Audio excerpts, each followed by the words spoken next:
1950년 미국의 사업가 프랭크 맥나마라는 식당에서 거래처 손님을 접대하던 중 지갑을 놓고 온 사실을 깨닫게 됩니다.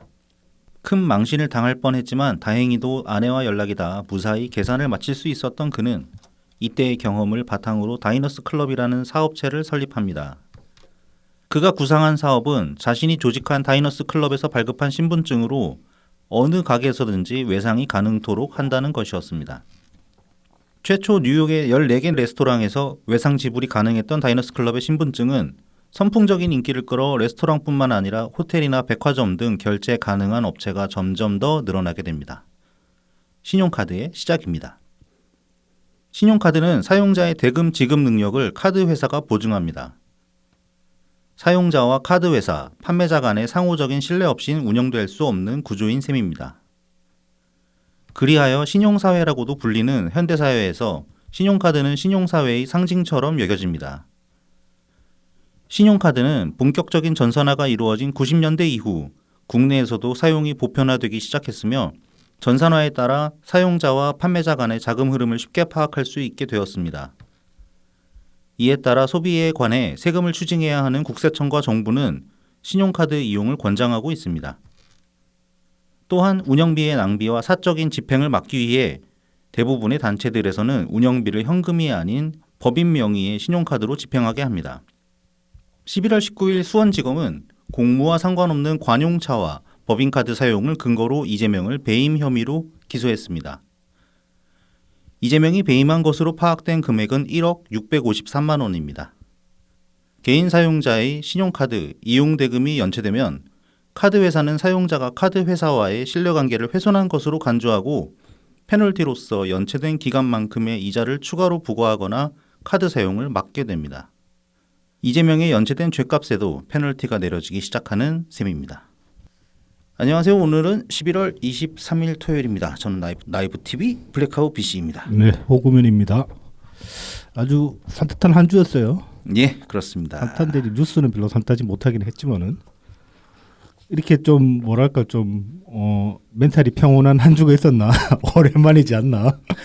기복이 없이 뭐 이제 막 개딸들 막 그러고 뭐 개딸들 이제 난리치는 애들도 있고, 네네. 뭐 어떤 애들은 또 막 야, 난 그건 좀 많이 그렇더라. 이게 뭐 이재명 죄과가 별거 아니다. 혹은 누구나 다 저지른 짓이다. 그런 식으로 또 몰고 가려고 이제는 대통령님이 정권 이범이다 이 소리까지 하더라. 문재인 대통령님. 네, 예. 대통령님 그 저기 학생 운동하다 감옥 한번 갔다 오셨고. 네, 그렇죠.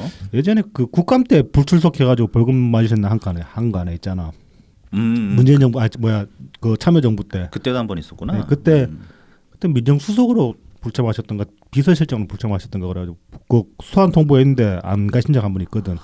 국회에 소환 통보했는데. 네네. 그걸로 이제 뭐 벌금 받은 적인데 그거 들어가도 정권 이범이라고 무슨 정권 이범 지지자를 이재명 지지자가 문파들한테 정권 이범 지지자 소리를 한다니까 지금. 허허, 이재명은 정과 사범인데. 네. 그리고 죄질이 전혀 다른데. 그 죄질이 정말 다르죠. 네. 그리고 이낙연 대표님도 선거법 정과 있으니까 과거에 변호사 중에 무고죄 가지고 있는 정과로 가지고 있는 변호사가 거의 없죠. 몇 명이나 되는지만 세워봐도 이재명이 얼마나 특별한 정과자인지. 이제 무고뿐만 아니라 위증교사까지 붙게 생겼으니까 이거는 진짜 최악이에요. 이 정도면 어디 그 슈퍼히어로물에 나오는 빌런급이야 진짜로. 그럼요. 절대로 저질러서는 안 되는 짓들을 저지른 거니까. 뭐 굳이 비유하자면은 뭐 그런 거 아니겠습니까? 그 군인인데 군인 시켜놨더니 총 들고 그 나라 지키려고 총 들고 나와가지고 사람들 쏴 죽인다거나, 아니면 뭐 의사 자격증 줘놨더니만 뭐 그 사람들 그런 새끼들 간혹 있잖아 보면 그 뭐 수면 중에 수면 마취 시켜놓고 뭐 이렇게 몹쓸 짓 저지르는 그런 새끼들이잖아. 아, 예, 그럼요. 그런 케이스랑 다를 게 없어요 사실. 이거는 법 다룰 수 있는 자격을 특별하게 그 시험을 거쳐가지고 줘놨더니만은 지는 법 안 지키고 그냥 법을 안 지키는 정도가 아니라 거의 그 법을 모욕하는, 사법 시스템을 모욕하는 그런 행위들을 한 거기 때문에 이건 심각한 겁니다. 그런데 그 위증함을 뭐 그래 다른 정치인들이 뭐 다른 좀 지도자급 정치인들이 전과가 있다고 해가지고 그걸 똑같다고 퉁칠 수가 있냐고.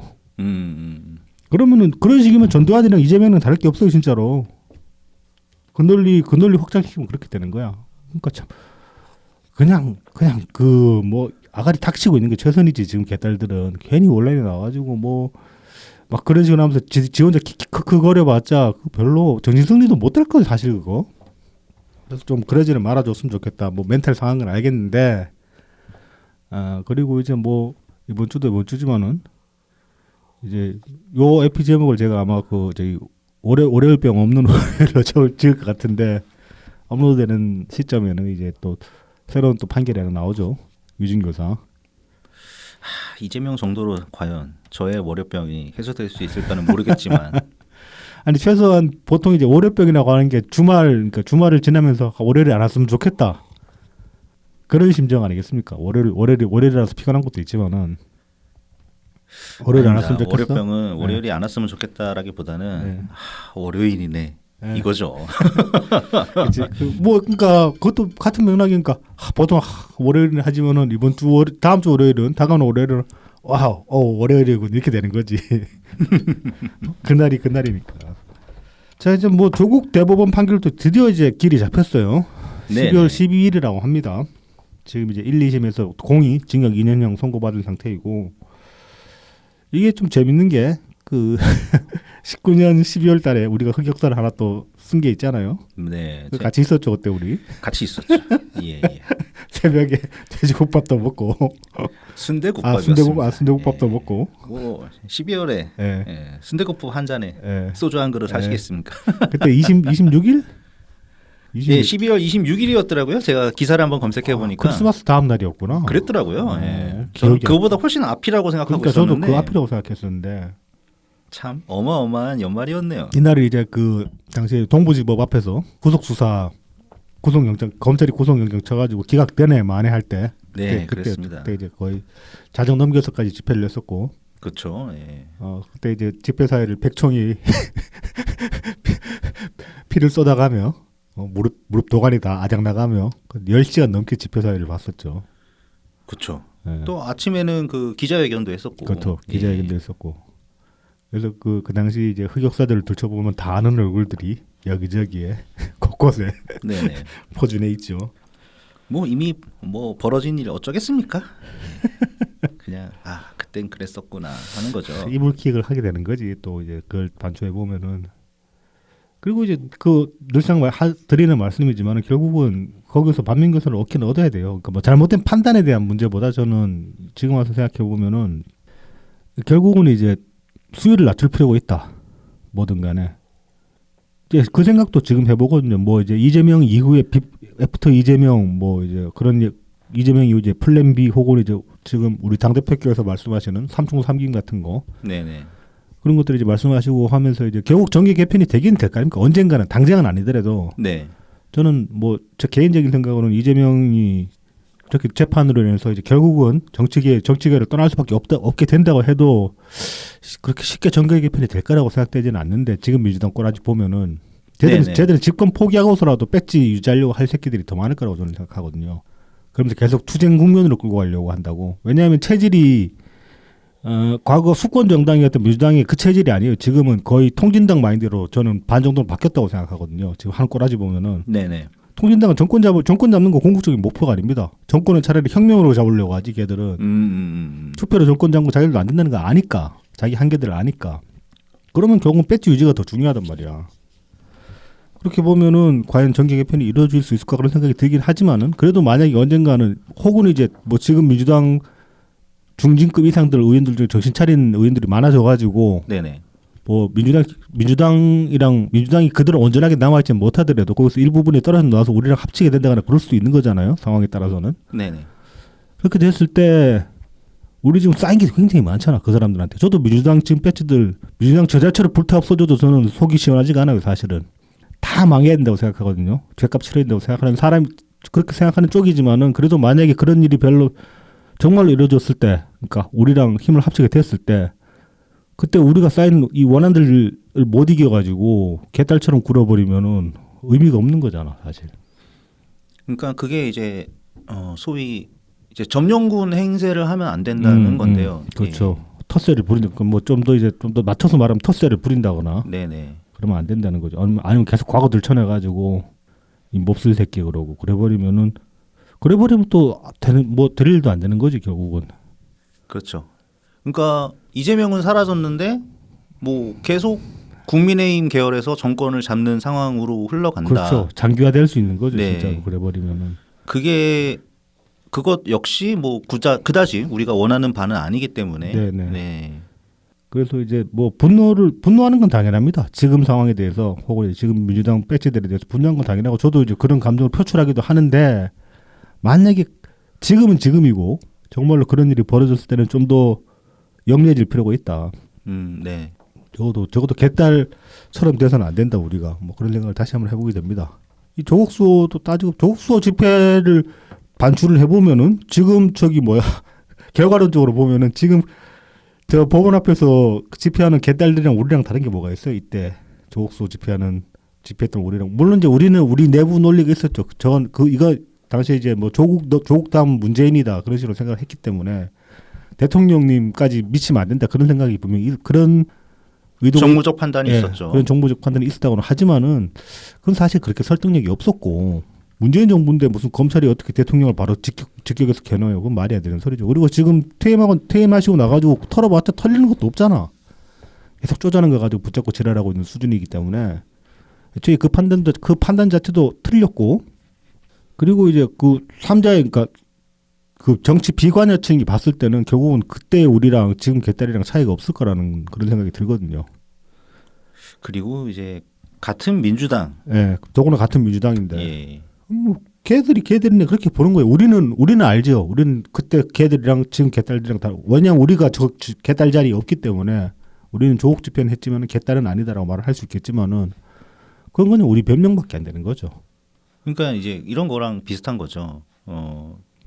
뭐 교회 신도들의 행태에 대해서 못마땅한 뭐 일반 시민들이 네네. 있다고 할 때 저 교회랑 우리 교회랑 다른 교회입니다 하는데 너네 같은 기독교잖아 뭐 그렇죠. 이렇게 분명히 할 수 있는 거죠. 양심적인 신자분들 훨씬 많습니다. 뭐 주변에도 보면 이제 신앙을 바탕으로 해가지고 굉장히 정말로 잘 사시는 분들이 있거든요. 네. 그런 분들이 많음에도 불구하고 교육계가 꾸준하게 또 비판받는 이유가 분명히 존재하고 그것 때문에 싫어하는 사람들이 있잖아요. 네. 그 사람들을 설득하려면은 좀 달라져야 되는 면이 있는 거지. 그렇습니다. 굉장히 힘든 부분이죠. 예, 빨리 쉽게 해결되지 않는 부분이기도 네. 하고요. 예. 그래서 이제 우리가 정말로 민주당이랑 힘을 합친다. 지금 민주당에서 그나마 있는 양심 세력이라고 합시다. 이를테면은 반미양 네. 혹은 양심 세력이라고 합시다. 그 사람들의 힘을 합치게 되었을 때는 차별점을 어떻게 만들 것인가. 이재명 당이랑 차별점을 어떻게 만들 것인가. 그게 이제 굉장히 중요한 포인트가 될 텐데 그 차별점이라는 것 중에 우리가 어떤 모습인가, 우리 당원들이 어떤 모습을 보이는가, 그것도 저는 분명히 중요한 포인트가 될 거라고 보거든요. 네. 그래서 항상 이제 뭐 당장에 우리가 어떻게 행동 양식을 변화시켰는데 그런 건 아닐 겁니다. 이거는 당장에 지금 전제되는 조건들이 이루어진 게 아니기 때문에 다만 그래도 항상 염두에 두고 있을 필요는 있지 않을까.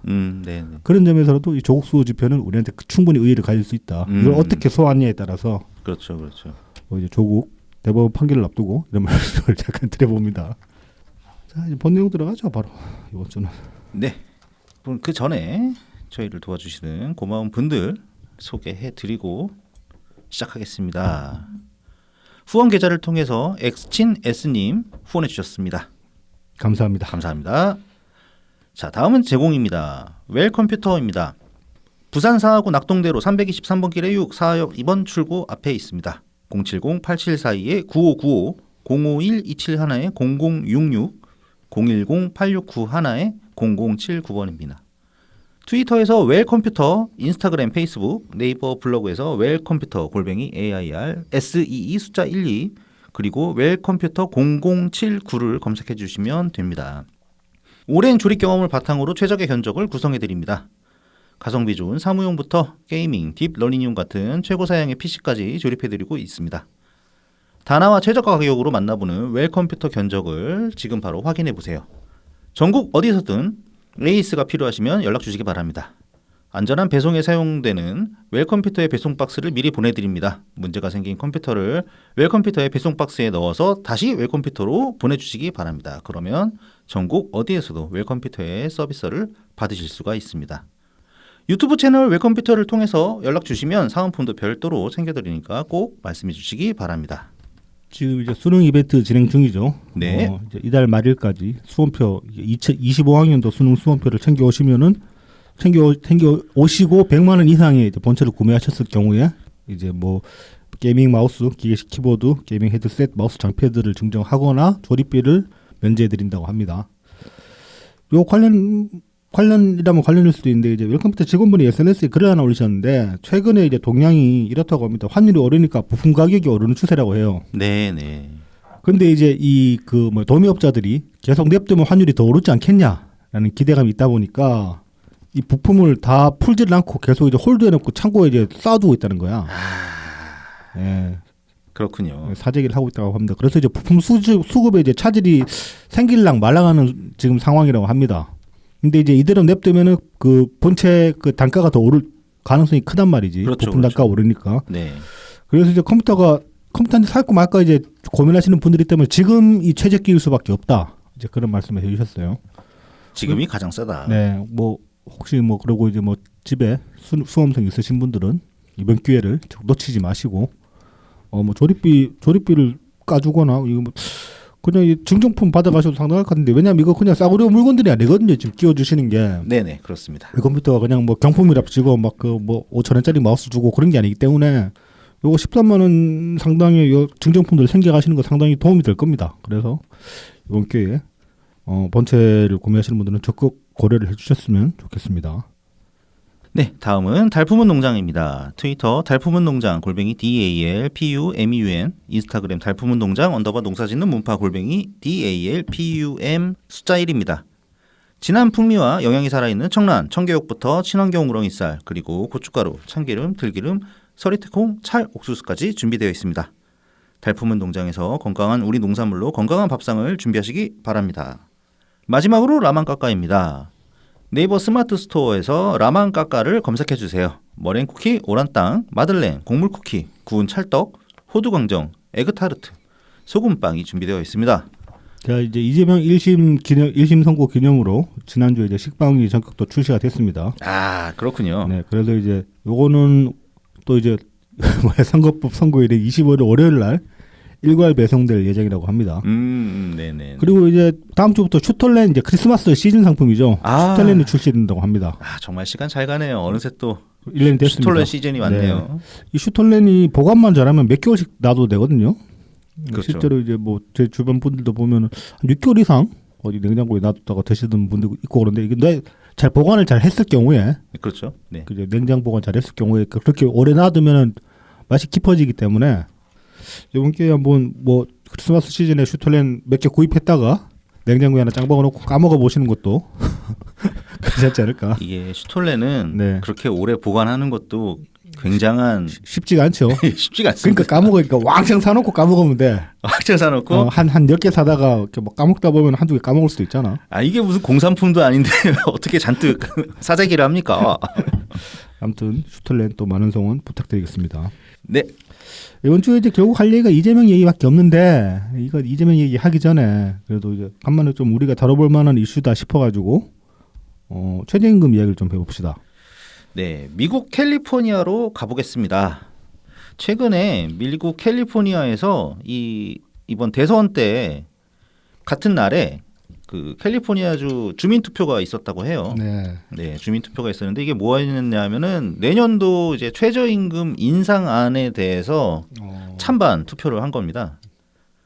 그래서 현재 캘리포니아주 최저임금은 $16인데요. 이것을 이제 $18로 인상하자는 네. 주민 발의안이 네네. 나왔었다고 합니다. 네. 그래서 이거에 대해서 표결을 붙였는데 아주 근소한 차이로 반대 51, 찬성 49로 부결됐다고 합니다. 이게 좀 이제 의의가 있는 게 그런 거죠. 뭐 텍사스 같은 데도 아니고 캘리포니아 같은 경우는 진보적인 성향이 강한 동네잖아. 그렇죠. 민주당의 텃밭이죠. 네. 그런데도 불구하고 지금 이런 식의 결과가 나왔다. 이게 좀 네네. 이제 의의가 있는 거죠. 네, 그렇습니다. 이거에 앞서서 이제 올해 4월 1일부터 이런 법안인가? 하여튼 최저임금이 네. 일부 직종에서 올랐습니다. 뭐였냐면은 네. 4월 1일부터 캘리포니아주 패스트푸드업 노동자 최저임금은 16달러가 아니고 이분들은 20달러예요. 현재. 야, 그러니까는 많이 올랐네. 예, 패스트푸드 업종 종사자들만 해당되는 겁니다. 네네. 그래서 왜 그러냐 이게 왜 그러냐면은 패스트푸드 종사자들은 팁을 못 받으신다고 합니다. 네네. 그래서 다른 비슷한 일을 하는 직종에 비해서 상대적으로 뭐 좀 실질 임금 소득이 낮다. 그래서 이 사람들을 조금 더 올려줘야 되지 않냐. 네네. 그래서 이 패스트푸드 노동자의 최저임금만 20달러로 인상하자는 게 4월 1일부터 시행이 됐는데 이제 16달러에서 20달러로 올랐네. 네. 딱 4달러네. 그렇죠. 그러면 4달러네. 이게 또 퍼센트로 하면 또 25% 네. 상당한 액수로 깔끔하게 보이기도 하죠. 깔끔하게 정리를 했네. 인상안을. 네. 그래서 이게 이제 캘리포니아주 민주당 의원들 주도로 2022년에 최저임금 법안이 시간당 22달러로 한번 인상이 시도가 된 적이 있었다고 해요. 네네. 근데 이제 여기에 대해서 국제 프랜차이즈 협회에서 반대를 하면서 소송을 걸었고 그래서 이 법안을 일단은 정지를 시켰다고 해요. 네네. 소송 걸린 동안. 그래서 정책 주민 투표를 이제 조직을 해서 이제 투표로 가게 됐었는데 이때 이제 캘리포니아 주지사 게빈 뉴섬 주지사가 중재를 해가지고 노동단체랑 사용자단체가 서로 합의를 해서 20달러로 결정이 됐다고 합니다. 그러니까 주지사가 이제 중재를 했다. 네네네. 이거 그러니까 보십시오. 여기도 보면 지금 16달러랑 22달러. 그러니까 그 사용자는 16달러 주장을 16달러 계속 가자고 한 얘기고, 그다음에 노동자는 지금 이제 22달러로 올려야 된다고 이렇게 이제 붙은 상태에서 주지사가 나서가지고 딱 반가해 준 거 아니야. 그렇죠, 그렇죠. 이런 게 정치지. 네. 그래서 이제 그 다음에 이제 향후의 최저시급 인상은 패스트푸드 위원회를 만들어서 거기서 결정을 하자. 이제 이런 식으로 합의를 이끌어냈다고 합니다. 별도 이제 위원회를 만든 건 구성한 거네 말하자면. 네네. 그래서 이제 20달러가 된 거죠. 그럼에도 불구하고 시사인의 이 소식을 전한 양호경 자유기고가 칼럼니스트에 따르면 이제 MIT에서 이제 생활임금을 계산한 적이 있는데 네. LA 기준으로 하면은 아이 한 명 양육하는 맞벌이 가정의 경우 시간당 생활임금이 26달러 정도가 필요하다고 합니다. 그러니까 인상된 20달러를 가지고도 미국 같은 경우는 그렇다고 해요. 네. 패스트푸드 노동자들이 이렇게 뭐 한국처럼 좀 뭐 젊은 학생들 이런 게 아니라 이제 실제 아이를 양육하고 있는 그런 부모들이 많다고 해요. 네네. 네, 그래서 결국은 이 인상된 최저임금도 좀 부족하지 않냐. 네, 이렇게 얘기를 합니다. 네. 자, 그런데 조금 시간이 흘러서 이 기사가 이제 한국에 알려진 거는 4월이었고요. 5월에 한국경제 기사를 보겠습니다. 제목이 이래요. 최저임금 폭탄 맞은 뉴욕, 캘리포니아도 결국 고용을 줄였다. 이게 이제 올해 5월에 보도된 내용입니다. 한국경제에서는 이제 미국 언론 LA 타임즈하고 월스트리트 저널을 인용을 하고 있는데요. LA 타임즈 보도에 따르면은 피자헛 캘리포니아 직영점에서 배달원 1,200여 명을 해고하거나 다른 파트로 배치를 하고 배달 업무는 외주화시켰다고 합니다. 그리고 월스트리트 저널에서는 이렇게 얘기합니다. 23년 9월 캘리포니아주가 최저임금 인상안을 발표한 이후 연말까지 3개월 동안 7만 7천여 명이 일자리를 잃었다고 하고요. 최저임금이 미국 최고 수준인 19달러인 웨스트 할리우드 시의 24년 4월 실업률은 6.4%로 미국에서 가장 높았다. 네. 네, 이제 이런 내용들을 이제 인용을 했습니다. 근데 뭐 좀 그런 생각은 해요. 이 단기적인 어떤 실업률 지표를 바로 최저임금 인상과 결부짓는 것은 글쎄요. 이거 이제 월스트리트 저널이 그 정도로 저는 허접할 거라고 생각하지는 않거든. 않긴 해요. 네. LA 타임즈도 그렇고. 그러니까 이제 기사에서 이거 실업률이 증가한 걸 언급을 했을 때 여기에 관련된 뭐 추가되는 그런 근거들이 있을지도 모르는데 기사에 다 인용을 안 했을 수도 있죠. 네네. 그럴 수도 있죠. 근데 이제 뭐 사실 기사만 봤을 때는 뭐 BC님이 지적하신 부분이 저도 틀리지는 않다고 봅니다. 이거 그냥 단순한 실업률 지표 하나만 가지고 이유가 이것 때문이다라고 말하기엔 좀 섣부른 감이 있지 않냐. 뭐지 그런 생각이 살짝 들기는 하는데 그런데도 불구하고 이제 좀 들여다볼 필요는 있는 거죠. 이 상황 자체를. 네. 그렇기 때문에 이제 한국경제에서도 잽싸게 인용을 해서 보도를 한 게 아닐까 네. 싶기는 해요. 네. 그래도 이제 그거보다도 더 주목할 만한 현상은 이런 거라고 할 수 있습니다. 이 미국이라서 그런가 이게 원격 주문을 네. 하는데 이게 심지어 국경을 넘나든다고 합니다. 네. 네. 그래서 뉴욕의 치킨 가게 중에 하나인 센산 치킨이라는 곳이 있는데요. 여기는 줌을 이용을 해가지고요. 필리핀에다가 직원을 고용을 해가지고 네. 네. 필리핀에 있는 그 직원이 주문을 받는다고 합니다. 지금 이제 요 텔레마케팅 같은 경우는 지금 이 영어권 동남아 국가들 쪽에 많이 외주를 지금 주는 추세입니다. 이거 지금 요 센산 치킨만 이런 게 아니라 뭐 아마존도 이거 일부 영어 이런 식으로 굴리고 있고 그렇다고 저는 알고 있거든요. 그래서 이거는 뭐 좀 길게 보면 우리도 언젠가 이렇게 될지도 모른다는 생각이 조금 들긴 해요.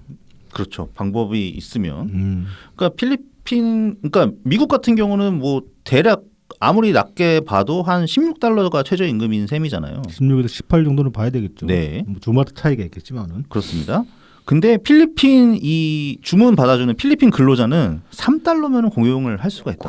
그러니까 어마어마하게 거의 임금을 다운시킬 수가 있는 5분의 1, 거죠. 6분의 1 수준은 어떨 거는 거니까. 네. 그걸 해볼만 하지 이 정도면은. 그러니까 말이죠. 그 다음에 이제 타코벨하고 KFC를 운영하고 있는 얌 브랜즈에서는 드라이버스루 주문에서 AI를 이용을 해가지고 주문을 받는 기능을 현재 테스트 중이라고 합니다. 이게 이제 키오스크로 그냥 우리는 이제 키오스크로 콕콕 누르면 되잖아요. 네네. 아마 타코벨 같은 경우에 특히 옵션이 많아서 이런 거 아닌가 뭐 그런 생각이 들긴 한다. 뭐 주문할 때 뭐 소스는 어떻게 할 거냐 뭐 등등등 있잖아. 예를 들면은. 아 서브웨이 같이 되는구나. 뭐 아마 그럴 겁니다. 네네. 그래서 좀 그렇지 않나? 안 그러면 그냥 이건 뭐 굳이 AI 필요 없이 그냥 키오스크 하나 갖다 놓으면 끝나는 거 아니야? 아 드라이브 스루니까 키오스크를 못 쓰겠구나. 좀 쓰기 힘들 수도 있죠. 예. 팔을 바깥으로 이렇게 빼가지고 여러 번 눌러야 그러니까. 되니까. 예. 그러면은 이제 AI랑 대화를 통해서 네, 그렇죠. 그럴 수도 있겠구나. 그래서 제가 뭐 좀 궁금해서 네. 캘리포니아 실업률을 좀 봤는데요. 네. 캘리포니아 실업률이 최근에 이제 가장 높게 올라간 것은 2020년 4월 실업률입니다. 이때 이제 16.1%까지 올라갔었더라고요. 고시국도 여기도 되게 빡셌구나. 그렇죠. 16%. 다 아니 실업률 16%면 나라 망하는 수준이지 사실 이거는. 그때 이제 거리두기 막 이렇게 네, 해가지고 네. 격리 뭐 이런 걸 했었으니까 이때 네. 또 2020년 4월이면 한창 때잖아요. 그렇죠. 특히나 그 1차 유행 네네. 한복판이었을 때니까 네. 백신 접종 시작되기 전이고 그래서 이때가 이제 16.1%로 최고였는데 그 다음에 이제 지속적으로 감소를 해가지고요. 2022년 7월에는 3.9%까지 감소를 네. 합니다. 네. 3.9%까지 감소를 하고 그 이후로는 다시 조금씩 상승을 해가지고 2023년 9월 집계된 기준으로는 5.3%가 실업률이라고 5.3%면 낮은 수치 아니지 않나? 실업률 5.3이면은. 낮지는 않죠. 네, 낮지는 않고 그리고 이제 지속적으로 조금씩이지만 계속 증가 중이기 때문에 네네. 예, 굉장히 신경 쓰이는 부분이죠. 분명히 그렇죠. 네. 그래서 이게 어떤 식으로 되냐면은 이게 그 캘리포니아 실업률을 길게 보면은 이렇게 코로나 때처럼 뭐 실업률이 굉장히 올라갔다가 감소되는 기간으로 따지면은 이번 코로나 기간이 그래도 2022년 7월까지 이게 한 27개월 동안 감소한 거거든요. 네네. 이게 상당히 빠른 폭으로 감소를 한 겁니다. 예.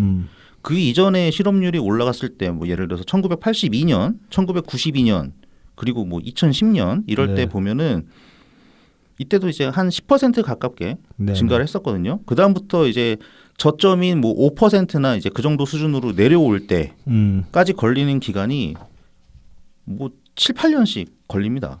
뭐 코시국은 이제 그 실업 증가 이 원인이 분명하고 그게 이제 해소되는 것도 뭐 상대적으로 다른 어떤 경제적인 요인보다는 짧은 기간 안에 해소가 될 수 있었기 때문에 똑같이 가는 거 아닌가 그런 생각이 드네요. 그렇죠. 그리고 이제 뭐 우리나라의 경우도 그렇지만 이 실업률이라는 게 미국 내부적인 문제 또 여기 네. 같은 경우는 캘리포니아 내부적인 문제에만 국한된 것이 아니라 뭐 국제적인 정세 아니면은 그렇죠. 네. 나라 전체 경기하고 연관이 돼 있기 때문에 네. 이제 실업률이 증가된 게 이제 왜 최저임금만으로 얘기를 하기가 어렵냐 네. 하면은 코로나 기간 이후에 높은 물가 상승률이 있었잖아요. 네네. 네. 그렇죠. 그것과도 이때 이제 뭐 소비자도 힘들었지만 물건을 생산하는 뭐 자영업자 그렇죠. 뭐 아니면은 뭐 기업들도 네. 이 CPI 이제 생산자 물가가 높았기 때문에 굉장히 이제 힘들었었던 때거든요. 네. 그래서 그런 영향도 같이 있었기 때문에 최저임금 탓으로만 최저임금 인상 탓으로만 보기에는 좀 어렵지 않냐. 모든 거를 복합 요인이다. 복합적으로 네. 판단해서 생각을 해야 되는 문제라고 네. 네. 보는 거죠. 네. 근데 반면에 이런 것도 있어요. 그런 고물가 상승의 상황에서 최저임금 인상이 과연 얼마나 사람들의 그 숨통을 좀 튀울 수 있느냐. 틔워주냐, 네. 좋냐 이렇게 따져 보면은 그것도 확실하게 알 수가 없는 거죠. 네. 물론 그거는 언제나 단기간으로만 확인할 수 있는 게 아닙니다. 사실. 네. 어쨌든 최근에 캘리포니아 주민들은 아주 근소한 차이지만 네. 최저임금 인상을 일단은 좀 멈춰보자. 네. 예, 일단은 좀 더 지켜보자. 네. 이런 결정을 내린 거죠. 네. 그러니까 뭐 이런 비슷한 거를 하는 거는 우리 지금 민주당이 맨날 뭐 기본소득 주자. 뭐 지역 상품권 풀자. 네. 막 이러고 있잖아요. 네네. 예. 그게 민주당이 주장하는 것만큼 확실한 효과가 있다 모르는 겁니다. 예. 뭐 그리고 사실은 그거 뭐 지역 상품권도 그렇고 지역 상품권이 그렇게 뭐 만능이면은 왜 전 세계적으로 안 쓸까요? 모든 국가들이 앞다투어 가지고 지역 상품권 다 뿌려야 되는 거 아니야? 이제 민주당식의 주장에는 항상 그게 있잖아요. 기득권의 이 반대가 세서 뭐 기업들 뭐 이런 거에서는 뭐 프랜차이즈 아니 저기 북유럽 저 복지국 같은 데는 그렇게 기득권 반발 안 쓸 것 같은데 걔네들이 민주당이 좋아하는 뭐 맨날 기득권 타령인데 그것도 별로 의미 없는 것 같고 안 먹히고 더 이상. 그러니까 예전에 그 소개했던 그 영화 뭐였죠? 이제 우리 아주 초창기 때 기본소득 반대하면서 그 영화 막 맥도날드 가지고 영화 만들고 막 그런 감독이 있었잖아요. 예. 그 영화 제목이 갑자기 생각이 안 나는데. 슈퍼사이즈 미였나? 예, 슈퍼사이즈인가 뭐 그런 거. 그 저기 다큐 감독 말하는 거 아니야? 네. 그 감독이 이제 왜 이탈리아랑 미국이랑 비교해가지고 이탈리아 애들이 이렇게 행복하게 산다. 순투작이었잖아. 막 그런 영화도 만들고 막 그랬었죠. 마이클 무어. 예, 마이클 무어. 예. 뭐 근데 이탈리아 상황 보면은 뭐 개판이지. 시원치 않다는 거는 많이들 아실 거고. 네. 네. 그래서 이제 이런 어떤 상황들을 보면은 뭐 그런 생각을 해볼 수 있는 건데 우리 문재인 정부 때 네. 그때 최저치급 확 올렸잖아요. 네네네. 한 번 확 올리고 그러면서 이제 그 뭐 방송에서 몇 번 얘기했지만 자영업자들 반발에 대해 가지고서 굉장히 이제 그걸 악인 것처럼 그렇게 얘기를 했었고 뭐 이제 그러면서 좀 강압적으로 온라인에서 그렇게 이제 대하기도 하고 했었는데 특히 경제 문제에서는 뭐 절대 선이고 절대 악이고 없는 것 같아요. 네. 생각해 보면은 밸런스 게임이거든 사실 이거는. 그렇죠. 굉장히 미묘한 밸런스 게임이라 가지고 뭐 최저임금 올린다고 그래서 살림살이가 정말로 많이 나아졌냐라고 또 생각해 보면은 길게 봤을 때 잘 모르겠단 말이에요. 제가 생각해도 솔직히 고용률이랑 이 개인 소득 증대랑 이렇게 그 밸런스가 맞춰져야 되는데 그걸 밸런스를 맞추는 게 중요하지. 한쪽 올린다고 해서 무조건 뭐 최저임금 올려가지고 올렸는데 그것 때문에 진짜로 고용률이 감소해 버리면은 그건 뭐 고용 안 한다고 사람들 탓만 할 거야. 저는 그거는 잘못됐다고 보거든요. 경비가 그만큼 더 빠져가지고 어떻게든 경비를 줄여야 되는 사람들 입장도 있는 건데 그래서 좀 이런 것들은 좀 이제 균형감을 가지고 봐야 된다 이제는 진짜로. 우리 맨날 진영주의 버리자 그런 얘기 많이 하잖아요. 네네. 그러니까 상황을 잘 살펴보고 어떻게 해요. 그러니까 거의 모든 게 그래요. 균형 잡기가 거의 전부인 것 같아. 요즘 가면 갈수록 드는 생각이 뭐 예전에 이제 외줄타기 같은 걸로 저는 많이 비유를 했었거든요. 외줄타기 하려면 팔 쭉 뻗고 외줄에서 흔들흔들하면서 가지. 그 똑바로 서 있는 상태로 못 가잖아. 그렇죠, 그렇죠. 흔들흔들한 게 좌로도 갔다가 우로도 갔다가 왔다 갔다 하는 거잖아요. 네네. 저는 그게 중도라고 생각하거든요. 그렇게 해서 이제 균형을 잡아가는 거죠. 네, 균형을 잡아가는데 어느 순간, 그러니까 한 순간 딱 아주 짧은 순간 동안 똑바로 서 있을 수는 있겠지만 똑바로 서 있을 수 있는 시간은 별로 없어요. 계속 흔들흔들하면서 가는 거야 앞으로 가는 거야. 그게 결국 중도에 달린 거고. 근데 그게 정치에 저는 정치가 가장 이상적인 형태가 된 게 저는 그런 모습이라고 보거든. 네네. 그래서 균형이 흐트러졌을 때가 위험한 것은 그때부터는 이제 정책의 효과가 안 나타나기 안 시작하거든요. 나타나죠. 안 나타나는데 지지자들은 나타난다고 확실하다고 사람들을 이제 그 반대자들을 뭐지 억압을 한다거나 지지자들이 네네. 탄압을 하고 이제 그러는 거죠. 뭐 지금 미국 대선 왜 졌냐 이제 그 얘기에서도 그런 얘기들 나오잖아요. 저번에 또 말씀드렸지만 지표상으로 보면 분명히 미국 경기는 그렇게 불경기가 아니거든. 근데 그렇죠. 뭐 미국 증시 가지고 얘기를 하는 사람들도 네. 있고 뭐 어쨌든 상대적으로 이제 미국 뭐 성장률이라는 지표를 가지고만 네. 보면은 미국이 최근에 좋았던 것은 사실이에요. 근데 이제 실질 물가나 아니면 이제 그 실제 시장 상황을 보면은 꼭 그렇지는 않단 말이지. 자영업들이 계속 폐업하는 자영업자들이 늘어나고 그런 것들을 보면은 그래서 이제 사람들을 힘들다고 하는 이야기를 그냥 야, 짚어봐라. 네가 지금 개소리하는 거다. 그런 식으로 치부할 수는 없는 상황인 건데 이제 그런 식으로 계속 얘기를 해왔단 말이죠. 해리스도 사실상 거기 가서 그 토론회 때나 그럴 때 보면 뭐 TV 대담 같은 거 할 때 제대로 된 답을 내놓은 적이 한 번도 없었고 그 지표상으로 괜찮다 그런 얘기만 해왔었단 말이죠. 그러니까 사람들이 안 와닿아가지고 뭔 개소리하고 그러고 친 거예요. 그런 식으로 방어를 해버리면은 트럼프 쪽으로 굉장히 치기가 좋아지는 거예요. 치고 올라가기가. 네. 그래서 이제 직접 노동자들이나 뭐 농민들 만나가지고 아 당신들 어려움 안다. 내가 다 해결해 줄게. 네. 또 뭐 그렇게 어떻게 얘기해. 해결하겠다고 뚜렷하게 얘기는 안 하지만은 이미지를 내세운 거죠. 뭐 그레이트 아메리카 어게인 마가 네네. 마가를 다시 밀어붙이면서 사람들이 이야기 듣는 척이라도 하니까 이쪽이 낫네 그런 생각을 들게 만든 거예요. 좀 더 우리 얘기를 들어주는 것 같고. 네, 그렇죠. 예. 그렇게 되는 거죠. 예. 그래서 그 실제로 들어줘야지. 들어주는 척 하는 게 아니라 그걸 듣고 같이 고민이라도 해봐야 되는 거예요. 그런 문제들에 대해서는 단순히 지금 앓는 소리 하네, 뭐 배부른 소리 하네 그런 식으로 까댈 게 아니라. 그래서 이제 이 최저임금 인상안 캘리포니아가 스스로 폐기했다고 주민투표를 통해서 폐기했다는 거는 이거는 저는 좀 시사하는 바가 작지 않다고 봅니다. 네. 사실 이런 것들은 좀 지금 민주당 애들이 보고 좀 정신 차려야 될 문제인데. 그렇습니다. 예, 예. 미국 민주당도 그렇고 네. 우리나라 민주당도 마찬가지죠. 근데 또 이제 뭐 관련된 건 아니지만 이재명이 지난주에 경총 찾아가가지고 배임죄 없앤다 그런 소리 했었고 또 이번 주에 또 그 소리도 했더라. 지금 검투세 폐지한다 그랬잖아. 네네. 이어가지고 가상자산에 관한 세금 부과하는 것도 포기하겠다. 코인 과세. 거기 가서 가능하겠냐 그런 식으로 얘기를 했거든. 네네. 뭐야 그게 도대체?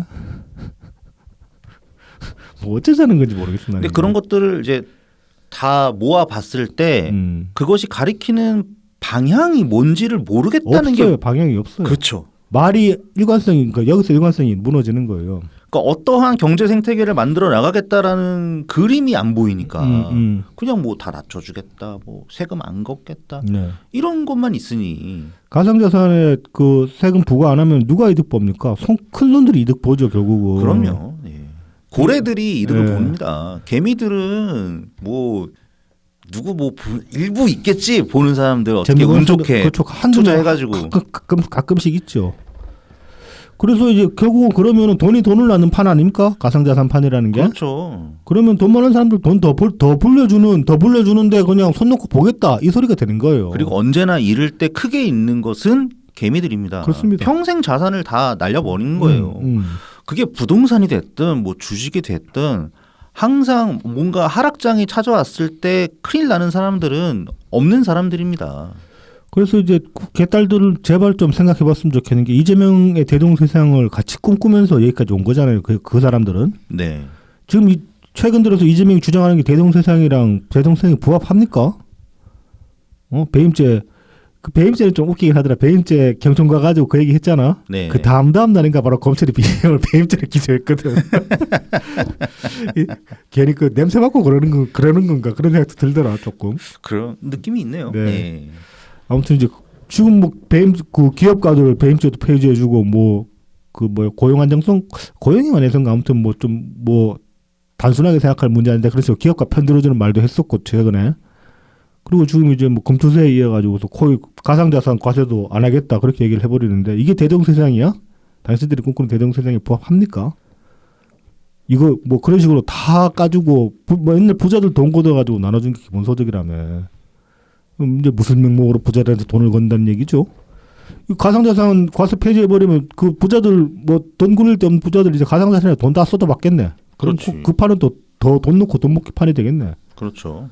그러면은 그나마 개미들이 어떻게든 좀 이제 치고 올라가 보려고 유리천장 깨부셔 보려고 돈 좀 집어넣어서 신분 상승해 보려고 덤볐던 개미들 다 나가 떨어지는 거야 또. 진입장벽이 엄청 높아지게 되는 더 거죠. 높아지는 거죠. 예.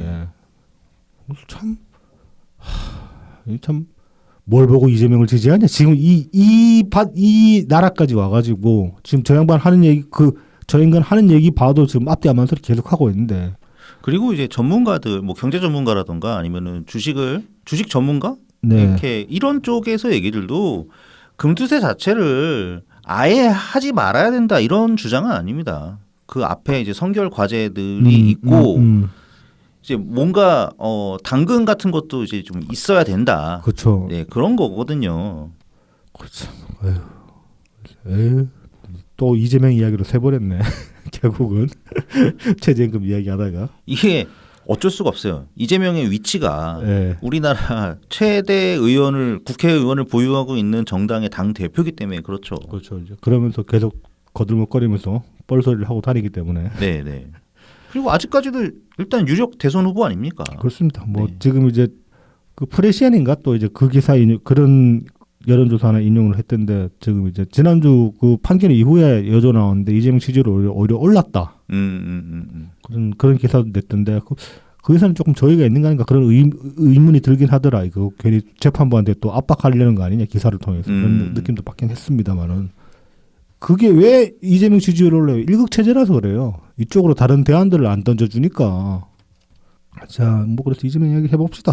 네네. 자, 이제 11월 16일 날 최민희가 이제 그 저기 친명 유튜버랑 인터뷰하면서 그 집회 현장에서 이거 오마이라는 얘기가 있던데. 예, 아니 오마이였나 학고 유튜브였나 모르겠다. 네네. 아무튼 인터뷰하면서 이런 소리를 했어요. 어느 날 갑자기 한동훈이 윤석열한테 대들다가 조용해진 거 뭐 때문일까? 그리고 명태균이 어느 날 갑자기 자기가 입 열면 한 달 만에 윤석열 탄핵된다고 했다가 갑자기 조용해지는 이유가 무엇일까? 이게 다 검찰 독재 정권이라서 그런 거라는 거예요. 좀 웃기는 게 한동훈은 검사 아니야? 그러니까요. 아무튼 이제 검찰 독재 정권 하에서는 법대로 모든 일이 결정되기 어려운 캐비넷의 힘이 늘 작동하지 않나 생각한다.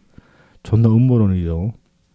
그래서 저는 어떤 판결이 나오느냐가 중요한 게 아니라 핵심은 민주당이 분열하느냐 아니냐다. 그러니까 최민희의 주장은 그런 겁니다. 이재명 판결은 어차피 법대로 하는 게 아니다. 윤석열 뜻대로 지금 재판이 좌지우지되고 있기 때문에 판결이 어떻게 나오든지 간에 뭐 이재명은 유죄가 아니다. 그런 식으로 주장을 하고 있는 거예요. 그러니까 검찰 독재 정권 하에 네. 사법 카르텔이 그렇죠. 이재명을 죽이려고 하고 있다는 거죠. 네. 예. 그리고 이제 뭐 다시 숨죽이고 있던 민주당 내 분열 세력들이 준동하냐 안 하냐에 따라 이 국면이 돌파될 것인가 아니면 민주당이 돌파되지 못하고 사분열 될 것이냐 이게 결정된다고 본다. 이미 일부 언론이 민주당이 숨죽이던 비명계가 움직이기 시작했다고 보도했는데 움직이면 죽는다. 제가 당원과 함께 죽일 거다. 이렇게 얘기를 했어요. 제가 다원과 함께 죽일 것입니다. 막 네. 이런 식으로 얘기를 하던데 일단은 뭐 첫 번째로 웃긴 건 이게 거의 뭐 편집된 게 아니라 그냥 쭉 이렇게 이어지거든요. 말이.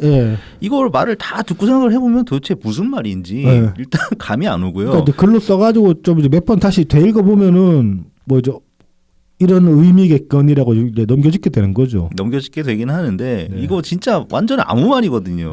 뭐 한동훈이 왜 조용해졌고 명태균이 왜 조용해졌고 뭐 그 얘기를 하다가 갑자기 막 뭐 캐비넷 얘기가 나오고. 근데 중요한 거는 민주당이 분열하느냐 아니냐가 이게 중요하고 그다음에 비명계 움직이면 내가 죽일 거야 이걸로 끝나는데 진짜 막 횡설수설 그 자체입니다 이게. 그러니까 명태균 입막음하고 한동훈 입막음한 게 결국은 윤석열이 검찰을 움직여가지고 걔네들을 협박을 했다. 네 이렇게 보기도 하는 거고. 그러니까 뭐 이런 뜻이겠죠. 그러니까 이재명 죽일 거야 내가. 이번에 죽일 거야. 그러니까 이재명 죽는 거 보고 너희들도 그 꼴 당하지 않으려면은 조용히 해. 뭐 이런 힘이 작동했다는 거라는 거죠. 그러면서 이거를 이제 돌파하는 거는 국민들의 힘밖에 없습니다. 이거지. 아이 진짜 지겹다. 이철민이 씨 이제 좀 지난 기사 하나 이번 주에 재발굴이 됐거든. 지난 기사인데 이제 나온 거는 이번 그 올해 그 총선 국면에 3월 달쯤에 이거 어디서 어느 매체더라 우리 저쪽 매체 아닌데 아무튼 경향이었나 아무튼 최민희의 그 기고문 언론 기고문 아니 책이야 책.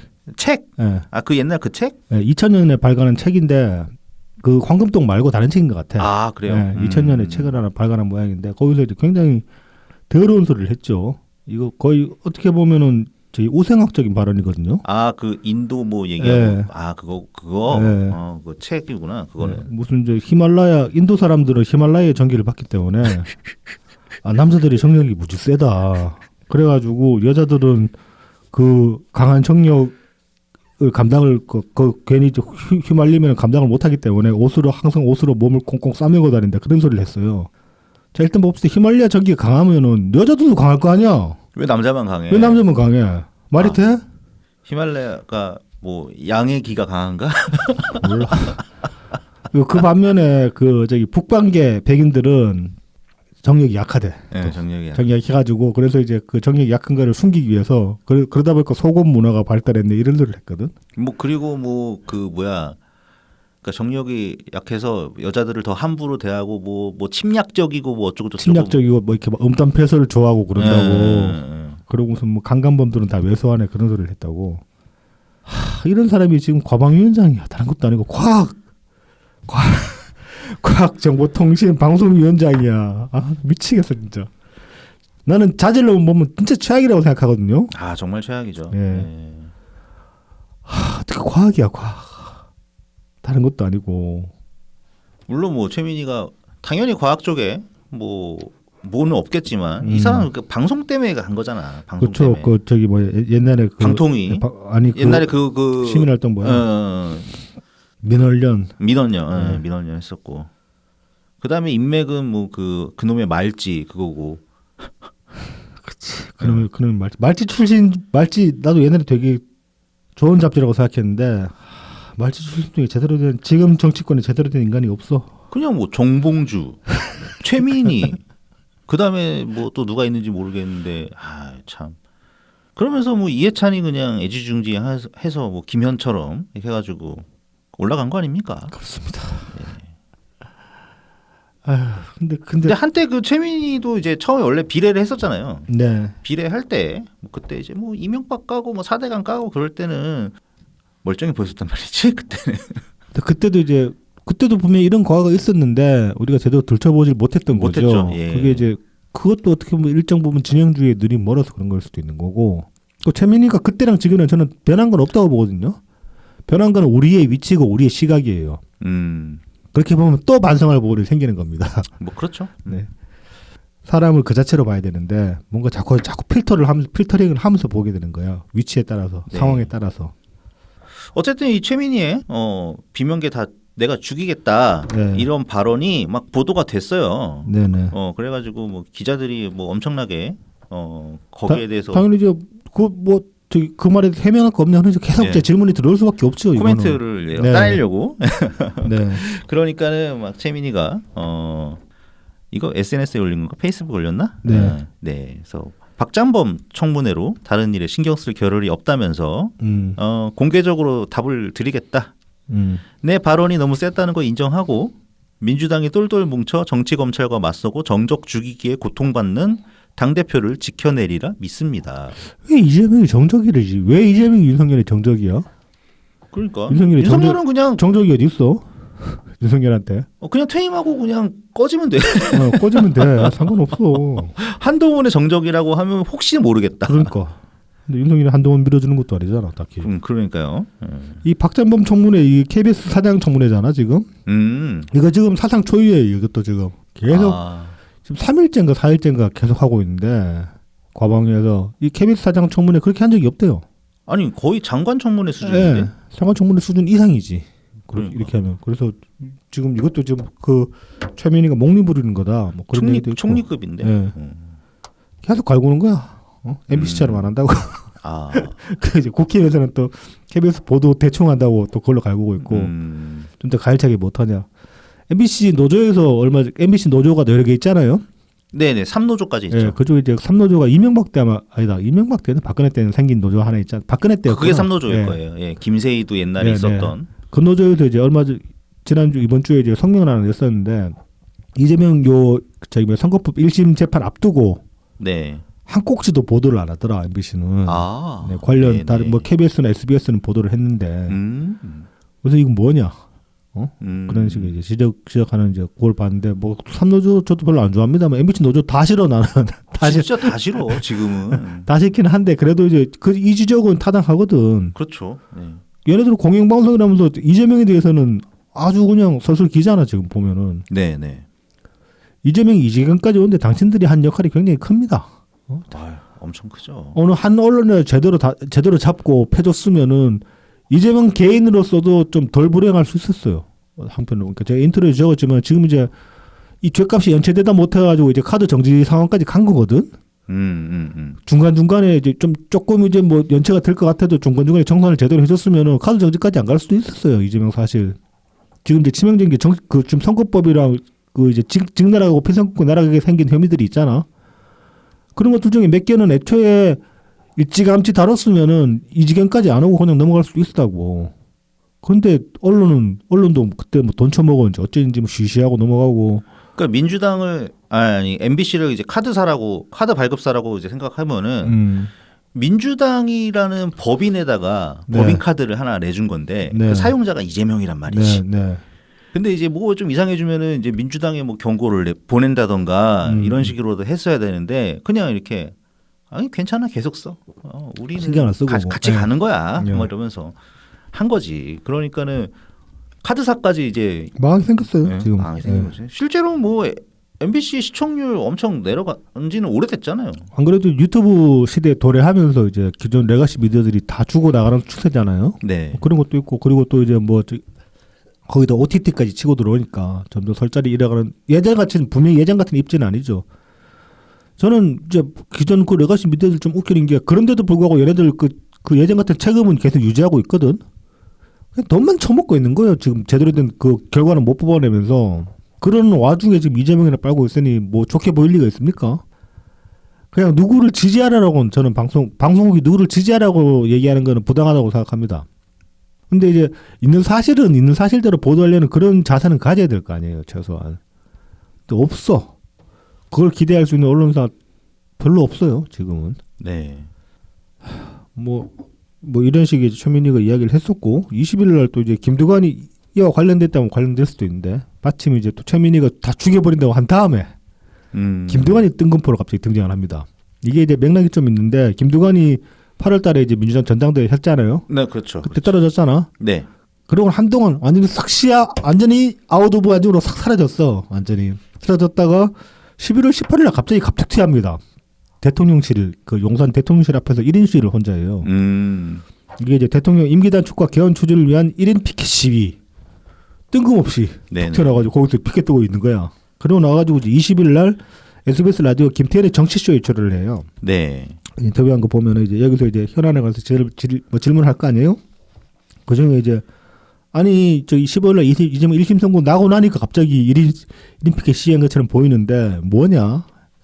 당신 다시 이제 그 말하자면 그거지. 김두관 당신도 대권 노리는 거 아니냐? 그렇죠. 그러니까 이재명이 빈자리가 생기면 네. 거기 들어가려고 네. 하는 거 아니냐. 그런 의도로 이제 질문을 하니까 그냥 우연히 일치해서 그랬다고 그렇게 또 얘기를 합니다. 우연입니다. 네. 네, 우연. 뭐 그렇게 얘기할 수 있죠. 근데 좀 구차하긴 해. 그래서 뭐 이미 8월 전대에서 7공화국을 여는 개헌 문제를 꾸준히 제기했고 최근에 같이 활동했던 동지들이 연 국민개헌 운동추진본부에서 저에게 요청을 해와가지고 18일과 19일 용산 대통령 앞에서 1일 시위를 했다. 이게 좀 구차해. 네. 굳이 뭐 요청을 받아서 그랬다고 할 필요 있나? 뭐 이제 그렇게 얘기할 수 아니 뭐 이제 이재명 이재명 뒤지면 내가 나오려고 나왔습니다. 그렇게 얘기할 건 아니지만은. 아, 그렇죠. 그렇죠. 그냥 지금 시국인 만큼 그리고 예. 많은 분들이 이 문제에 뭐 생각을 해봤으면 좋겠다 생각 싶어가지고 나왔다 이렇게 얘기해도 거를 뭐 요청받고 나왔다.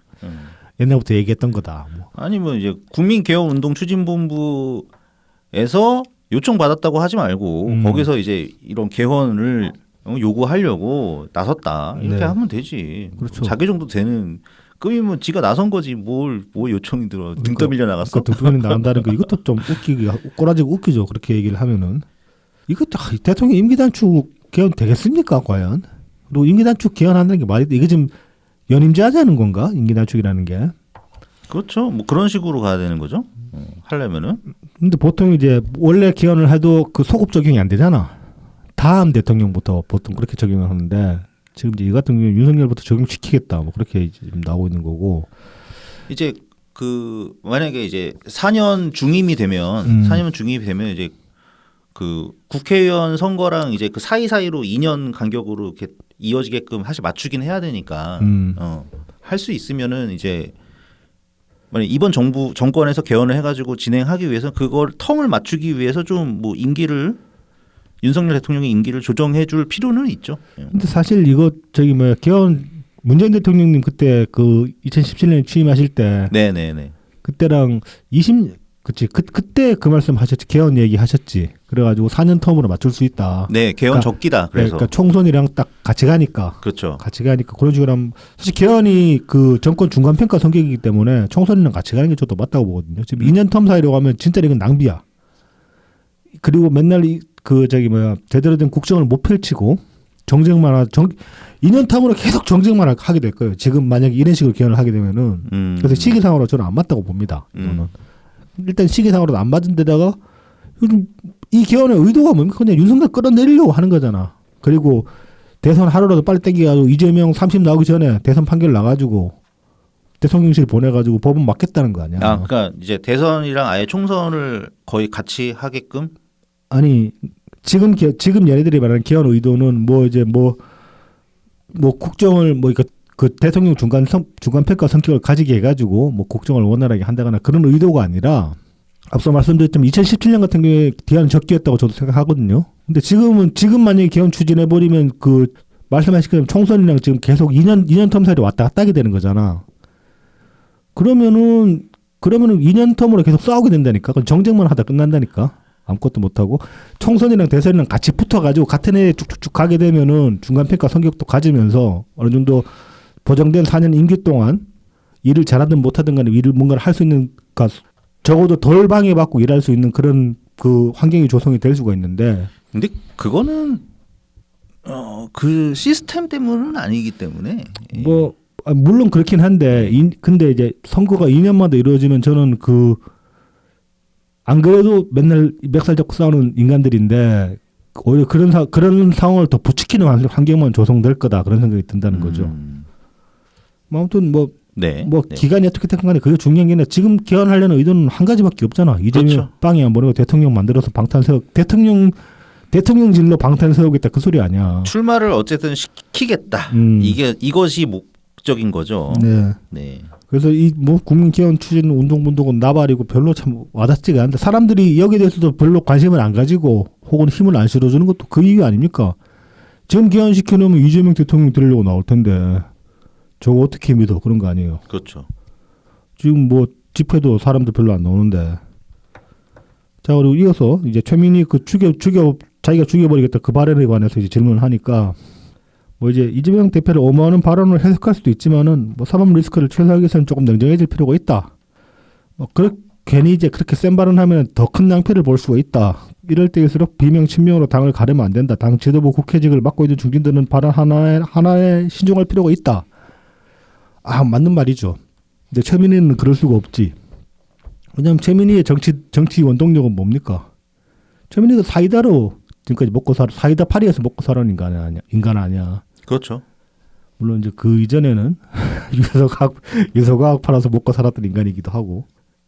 자, 그리고 이제 플랜 B 지금 여러 가지로 플랜 B 이야기가 나옵니다. 지금 삼총삼김 이 워딩을 전병현 대표께서 만드셨잖아요. 네네. 지금 이제 언론에서 많이 이제 공식 용어로 쓰는 그런 느낌이에요. 기사에서 많이 언급하는 걸 보면은. 뭐 아무튼 이제 그 삼총삼김이나 플랜 B에 관해서 이제 어떻게 생각하냐, 포스트 이재명에 관해 어떻게 생각하냐 라는 질문에 대해서는 너무 많이 앞서 나가는 것 같다. 당의 생존 위기에 있는데 플랜 B를 논의할 때가 아니다.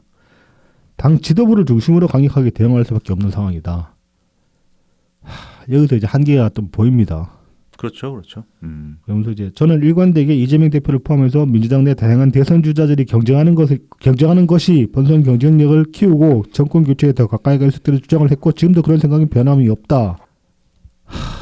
뭐 다양한 대선 주자를 경쟁하는 게 중요하죠. 근데 지금 민주당 지도부를 중심으로 강력하게 대응할 수밖에 없는 상황이다라고 앞서 얘기를 해놓고 이 얘기를 뒤에 붙여버리면 앞뒤가 안 맞아요. 지금 민주당 지도부는 뭡니까? 이재명 1급 체제 이외의 것들은 다 부정하잖아. 그러면 지금 당 지도부를 중심으로 해야 된다는 게 아니라 지금 지도부의 방향이 잘못됐다고 짚어줘야 되는 거 아니야? 이건 사실. 그렇죠. 그리고 민주당에서 해야 되는 거는 사실 지금 플랜 B를 하는 것 자체도 늦은 거긴 한데 그러니까 원래는 그런 거죠. 다양한 대선 주자들이 있고 어쨌든 지금 뭐 이재명의 당대표가 돼서 그러니까 대선 주자들이 그러니까 있다고 가정을 하고 네. 예. 이재명은 이제 시스템에 의해서 자신의 무죄를 변호할 것이고 네. 변호할 것이고 민주당은 거기에 대해서 외압이 있어서 억지로 이재명을 죽이지 않게끔 그런 정치적인 메시지를만 내면 되는 거지. 그러니까 외압이 없게끔 차단하겠다. 그런 시도 하지 마라. 우리가 지켜보고 있으니까. 그리고 민주당은 민생에 집중하겠다. 일하겠다 우리는. 그렇죠. 이렇게만 나가면 딱 그냥 깔끔한 거거든. 근데 뭐 모여라, 뭐 버스 보내줄게, 막 이러니까 웃긴 거지. 그래서 뭐 굉장히 좀 앞뒤도 안 맞고 공허한 소리를 하고 있습니다. 뭐 다양한 대선 주자 탄핵하는데 그 당이 지금 그렇게 굴러가고 있냐고. 그러니까는 대선 주자들이 있다고 치고 만약에 자 대선 주자들은 모두 하나같이 이재명을 지킵시다. 이렇게 되면은 그것도 의미가 없는 겁니다. 그렇습니다. 그 대선 주자들은. 네. 무엇보다 지금 이제 나는 제가 김두관이면 이재명 대표가 결단하셔야 됩니다라고 얘기를 할 것 같아요. 그렇게 해야죠. 이 문제를 당이랑 분리시켜가지고 본인 리스크인 만큼 그리고 저는 이재명 대표의 무죄를 믿습니다. 얘기를 해주면 되잖아. 그렇지. 립서비스 하면 되거든. 무죄를 믿습니다. 그래서 이 문제를 당이랑 분리시켜가지고 스스로 이제 뭐 당이랑 분리시키고 당은 좀 더 민생에 집중할 수 있게끔 그렇게 이제 역량을 잘 배분을 하셨으면 좋겠다. 뭐 그 정도로만 얘기해 줘도 좀 달라질 수 있는데 당 지도부를 중심으로 강력하게 대응할 수밖에 없어. 이것 자체가 말이 안 되는 거예요. 지금 그러니까 시급한 문제가 얼마나 많은데. 네. 그리고 좀 김두관 이 발언 보면 김두관도 좀 다리 찢어지는 거야. 개딸이 아닌 사람들이랑 양다리 걸치려고 하다 보니까 이도 저도 아닌 소리를 하고 있는 거예요. 앞뒤도 안 맞고. 다리 찢어집니다, 김두관 씨. 그냥 좀 소신을 가지시라고 제발.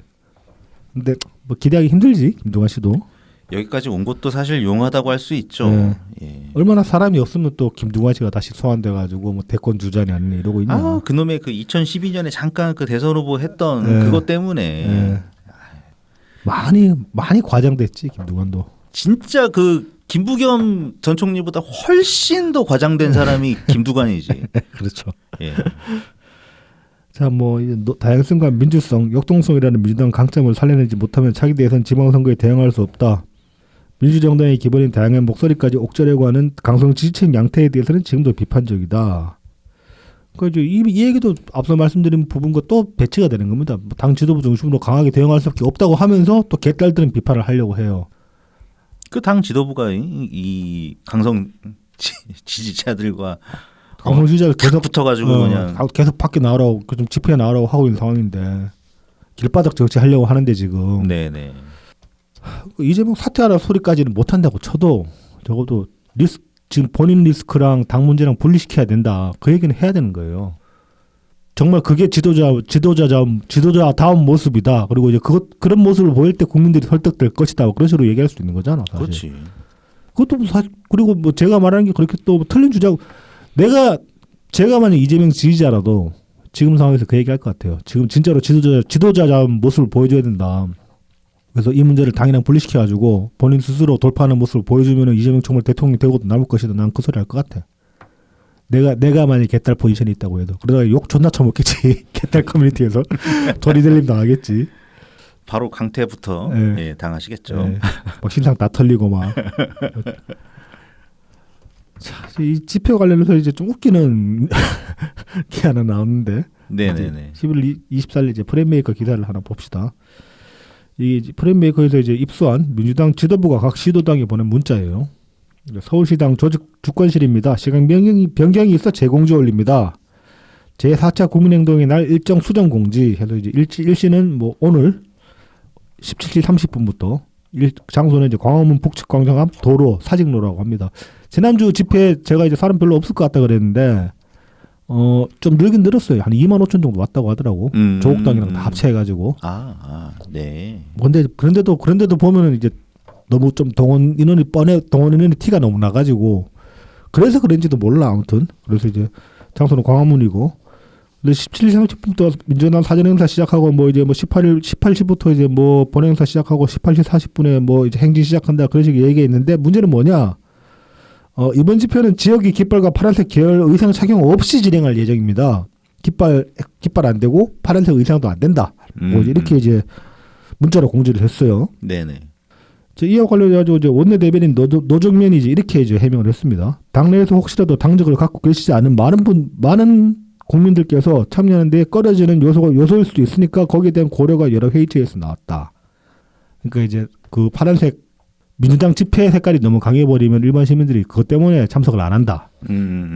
그래서 그 뭐 배제했다 그렇게 보는데 한편 이제 여당이나 뭐 일반 언론들 시각은 민주당이 집회 지금 몇 번 해봤는데 사람들 안 오니까 자신감 상실한 거 아니냐. 시들해져 가는 거 아니냐. 이제 그렇게 이제 좀 약간 놀리는 식으로 해석을 하고 있고 반면에 이제 SNS는 저도 이렇게 생각을 했는데 이 조직 동원이 아니라 일반 시민의 자발적 참여로 보이게 하라는 꼼수. 저는 이거 같거든 앞만 봐도 이제 그렇게 얘기를 했는데 프레임메이커에서 이제 취재한 바로는 이제 당직자 분이랑 이제 뭐 이야기를 해봤나 봐요. 이 관련해 가지고. 네네. 그래서 이제 원래 집회 비용은 민주당이 다 되는데도 불구하고 시민단체들이 왜 민주당만 마이크를 잡고 주인 행사하냐는 취지로 항의가 들어와서 이번에는 박찬대랑 뭐 이재명도 다 마이크를 잡지 않고 민주당 커러를 빼기로 했다라고 얘기를 합니다. 그 이제 집회 비용 민주당이 다 되는데 다 되니까 사실은 이제 민주당 입장에서는 우리 집회인데라고 생각을 하는데 시민단체는 야 씨 우리가 들러리야? 왜 니들 집회인 것처럼 니들이 주인 행사 아니야? 그렇게 이제 나오는 거예요. 근데 민주당이 이게 돈을 대는구나. 그렇죠. 근데 이제 문제는 뭐냐면은 사실 민주당 집회 맞거든. 시민단체 들러리 맞거든. 근데 민주당이 지금 시민단체한테 아쉬운 소리를 해야 되는 입장이잖아요. 그러니까 이렇게 이거 제가 보기엔 시민단체가 이 새끼들 존나 무례한데 그런 생각 드는 말인데 민주당이 이제 그런 소리를 못 하는 거예요. 왜냐하면 지들이 아쉬우니까. 그래서 이제 이런 식으로 이런 이유가 있다고 하는데 이제 부작용이 있어요. 이게 그 중앙당이 이제 매주 주말마다 집회를 하면 지역당 그 실적 평가용으로 이제 인원수를 카운팅을 한다고 합니다. 지역당별로 사람들 몇 명 데리고 왔나. 그런데 이제 옷으로 구분이 안 되니까 이 카운팅하는데 굉장히 애로 사항이 생겼다고 해요. 뭐 이거는 사실 할 수 있는데 하려면 얼마든지 할 수 있지. 뭐 그렇다고 합니다. 예. 왜냐면은 버스 출발하기 전에 이제 딱 맨 앞에서 이렇게 사진 쫙 찍어서 몇 명 태웠는지 이것만 하면은 이 사람들 실어 날랐습니다. 뭐 이렇게 할 수 있거든. 그것도 가라로 할 수 있잖아. 그냥 그 버스 타는 데까지 모였다고 사진 찍고 집에 가버린 사람 있고 그럴지 누가 알아. 뭐 그것까지 하면은 뭐 어쩔 수 없지만 그거는 어쩔 수 없지만 웬만하면 되지. 누가 그 버스에 사진 찍고 자 이제 내리세요 막 이렇게까지 하겠어. 아니면 내리세요는 아니고 중간에 이제 그냥 나 안 갈라는데 그럼 사진만 찍고 가라. 이렇게 설득해가지고 아니면은 마침 서울 가는 길이니까 그럴 수 있고 이거 타고 가라. 그렇게 긁어 모을 수 어떻게든 간에 긁어 모아야 되잖아. 지금 뭐 지난주 집회하러 가지고 부산 지역당 참여수 너무 적다고 이렇게 막 그런 기사도 나오고 그랬었는데 사람들 안 모인다니까. 네. 일단 뭐 기본적으로 근데 이런 분위기는 늘 있었어요.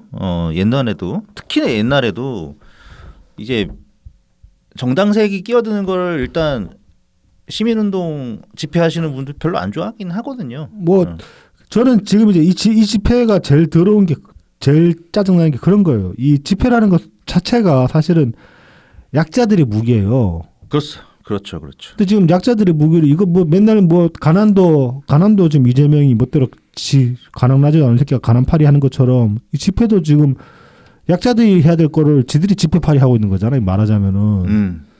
저는 이 행태 자체가 크게 잘못됐다고 보거든요. 170 몇 석까지는 국회가 무슨 장외 집회를 왜 하냐고 대체. 법으로 하면 된다니까.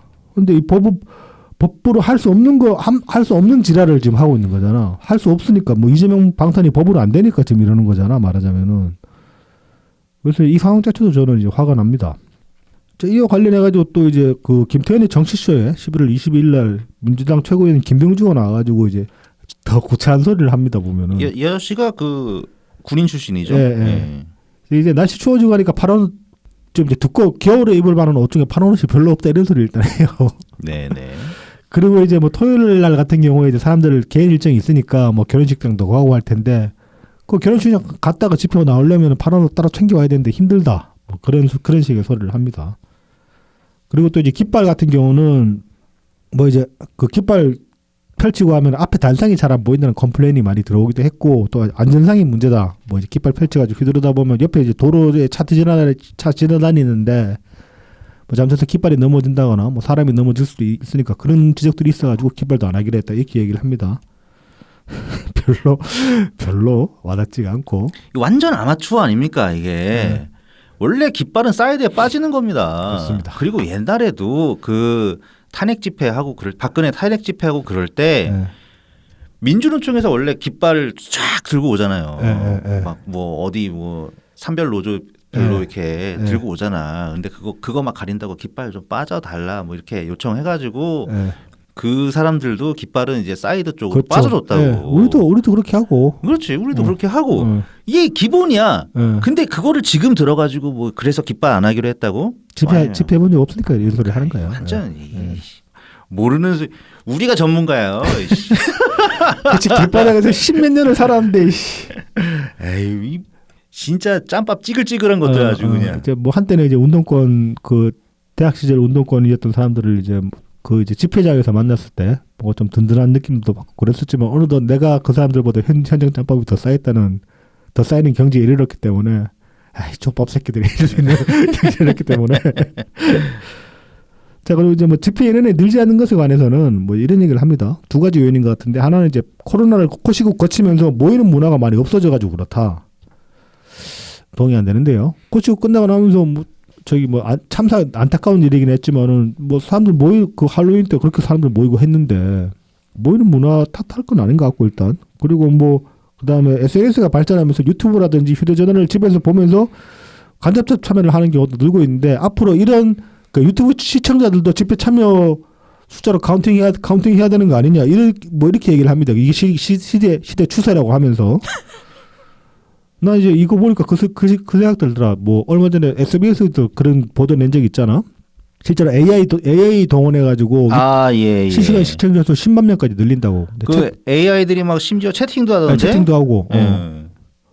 지금 얘네들 이거 준비한 거 아니야? 이 소리 하는 거 보면은. 그럴 수도 있죠. 그러면서 이번 주부터 막 그 저기 뭐 지금도 델리민주인가 거기 채널 이름. 그렇죠. 델리민주 라이브 채팅에 막 한 10만 명씩 떠가지고 막 이재명 옹호하고 막 그런 연호하고 그런. AI들 풀어둔 거 아니야 벌써? 이게 뭐 옛날 사람이라서 꼰대짓 좀 하자면 아무 의미 없습니다. 집회는 이게 현장에 나와야지. 그렇죠. 현장에 나와야지. 현장에 나와야 의미가 있는 거지. 현장에 나와가지고 막 소리치고. 어디 손가락으로 집회를 하려고.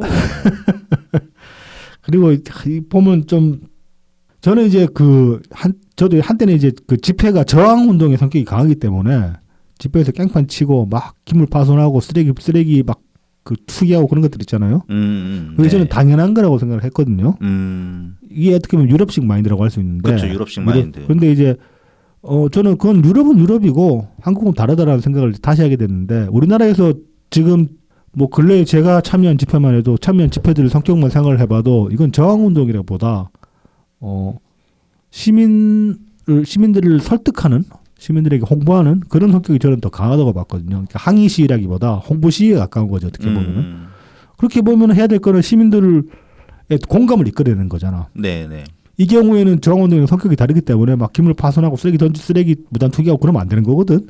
그리고 좀 이재명 이 집회 성격도 마찬가지예요. 윤석열 탄핵 집회든 이게 이재명 방탄 집회든 간에 반정부 시위를 하려면 이런 식으로 하면 안 되고 반정부 시위하려면 화이팅 던져야지. 용산 앞에서 맨날 그 경호원이랑 막 육박전 벌이고 해야 되는 거예요. 그게 반정부 시위예요. 그게 투쟁이에요. 근데 지금 그런 식으로 안 하잖아.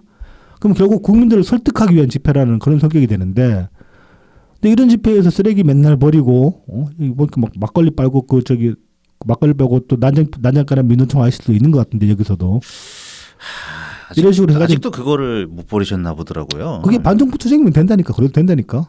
근데 반정부 투쟁이 아니잖아. 이거는 시민들을 설득하려는 집회잖아. 그러면 그런 식으로 하면 안 되는 건데, 이 민주당에서 우리 같은 사람들이 다 빠져나오고 나니까 그래서 그런지는 모르겠지만은 지금 이 집회 뒤에 뒷풍경들이 별로 그렇게 깔끔해 보이지는 않는 것 같다. 그리고 또 이제 민폐에 관한 이야기도 나눈 것 같고 좀 네. 인근 상인들 피해 본다. 뭐 저는 이제 개인적으로 반정부 투쟁이라고 해도 네. 이 술 빨고 투쟁하면 안 된다고 생각합니다. 음주 투쟁 저는 반대합니다. 그러니까 이제 반정부 투쟁은 이제 저는 성격이 그렇게 보거든요. 저것들 저대로 제대로 요구를 안 들어주고 저대로 냅두면은 정부 입장에서는 야 이거 일 더 커지겠는데 이제 그런 생각이 들게끔, 그리고 시민들 입장에서는 쟤네들이 저러는 게 정부 탓이다라고 돌리게끔 만드는 거. 이제 그런 의도라고, 물론 이제 그 의도대로 될지 안 될지는 알 수 없지만은 이제 그런 의도로 뭐 행하는 행동이라고 생각을 하기 때문에 좀 다를 수 있다고 보는데, 이런 집회들은 사실상 시민들한테 우리 얘기 들어주십시오, 우리 말에 동의해 주십시오라고 이제 그렇게 호소하는 집회라고 본다면은 그 이제 유럽식으로 하면 안 되는 거죠. 근데 유럽식이랑 한국식이랑 혼재해 있다.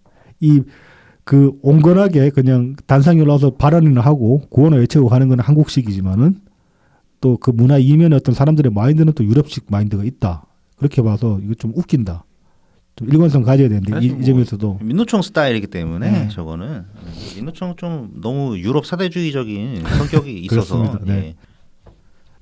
이제 뭐 이어서 또 이게 좀 많이 짜증이 났어요 이번 주에. 네네. 얘네들이 이제 선거법을 발의를 했습니다. 선거법 개정안을 발의를 했는데 좀 살펴보면 이제 민주당이 지금 11월 14일, 15일 이틀간에 걸쳐가지고 선거법 개정안을 연속으로 발의를 했거든요. 네. 발의자가 또 같아요. 대표 발의자는 박희승이고, 박희승이 어떤 양반이냐, 수원지법 이제 지원장 출신인데 사실 18기예요. 사시간에 사법연수원 18기예요. 근데 이재명이랑 동기야, 연수원 동기야. 그렇군요. 그래서 친명으로 분류된다고 합니다. 그리고 이제 공동 발의자는 그 이제 사무총장, 민주당 사무총장 김윤덕이랑 검사 출신 주철현 이렇게 셋이서 이제 발의를 했는데, 공동 발의자 원래 10명 아닌가? 뭐 대표적인 네, 대표 발의자인가 보다. 아무튼 이제 뭐 요 사람들이 이제 발의를 했다고 하는데 14일 날 발의한 건 뭐냐면은 허위사실 공표죄랑 후보자 비방죄를 삭제. 선거법에서. 네네. 그리고 이제 15일 날 발의한 거는 당선 무효행 기준을 100만 원에서 1,000만 원으로 올린다. 는 겁니다. 네네. 그리고 이제 이 개정안들은 공포 후에 3개월 이후에 바로 시행하는 걸로. 네네. 그렇게 이제 발의를 했어요. 좀 골 때립니다. 그래서 이제 뭐 이제 박희승 이제 동아일보랑 전화 통화한 내용을 보면은, 미국의 경우 표현의 자유를 중시하다 보니 대부분의 주에서 명예훼손죄 자체를 처벌하지 않는다. 선거도 정치의 영역이기 때문에 사법부가 간섭하는 건 삼권 분립에도 맞지 않는다라고 주장을 합니다. 야, 그럴 거면 선관위 위원장은 왜 판사 출신이 선관위 위원장을 합니까? 에이? 선거법 자체를 없애야 되는 거야. 지금 이 양반 주장대로 얘기하면은 사법이 선거 건드리면 안 된다며. 그러니까 미국처럼 그냥 후원금도 빠방하게 모으고 이렇게 딱 대회 전당대 같은 거 열어가지고 후원금 이렇게 확 빨아당기고. 자, 그리고 이제 미국 명예훼손죄 없는 거 맞죠? 근데 대신에 민사소송이 존나게 빡세죠. 명예훼손도. 여기도 명예훼손 하나 잘못 걸리면 뭐 심하면 몇백억도 왔다 갔다 해요. 얘 손배상으로 네. 하니까. 그게 징벌적 손배상이라고 할 수 있는데, 이 징벌적 손배상이 문제가 뭐냐면은 비싼 변호사 고용해야 되는 거야. 그치. 제대로 하려면. 그래서 돈 없으면 이거 하지도 못해. 차라리 저는 명예훼손도 우리나라 양형 기준 좀 더 강화해가지고 명예훼손을 엄격하게 다뤄야 되는 거니까 저는 그런 생각도 듭니다. 맨날 표현의 자유 운운하는데 얘네들은. 그리고 이제 또 뭐 100만 원 미만 선고를 하기 위해 국민적 시각에 맞지 않는 판결이 이루어져 있는 만큼 개정이 필요하다. 이제 2천만 원으로 올린 거.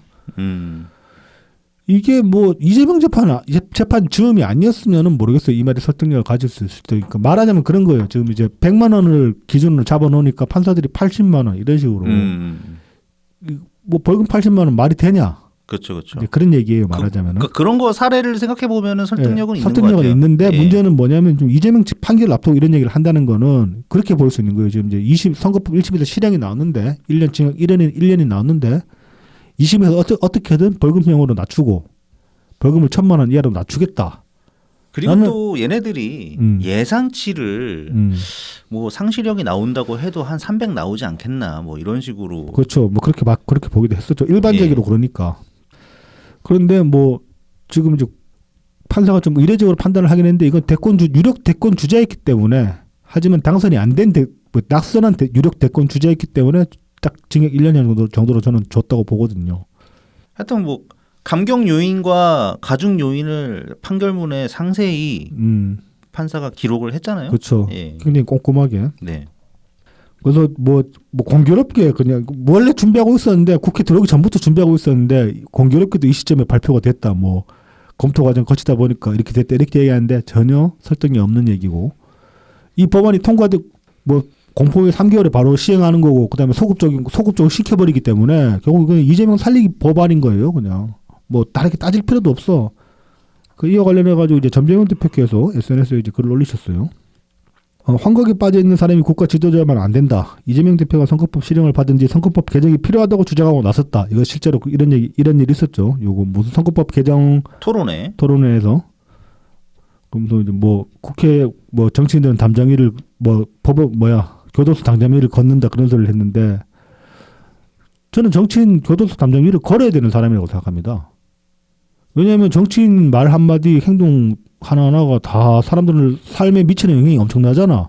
때로는 그것 때문에 생사여탈이 왔다 갔다 하기도 하잖아. 그런 만큼 말이나 행동이 무게를 그만큼 가져야 되는 거 아닙니까? 그렇죠. 그리고 내 뽑아달라고 얘기할 때는 거짓말을 하면 안 되지. 사람들한테 뭐 자기한테 손해가 가더라도 솔직하게 이야기를 해야 되는 거지. 그리고 뭐 어디 김대중 대통령이나 노무현 대통령이나 문재인 대통령이 그러니까. 담장위를 정치하면서 담장위를 걸으셨습니까? 그 교도소 담장위를? 그럴 일이 없었죠. 없었지. 법대로 하니까. 그럼 법대로 하고 의회 정치 이거 하니까. 그렇죠. 근데 의회 정치를 망쳐놨으니까 그런 거고 그렇죠. 너는 공직선거법을 위반했으니까 그런 거고. 그렇죠.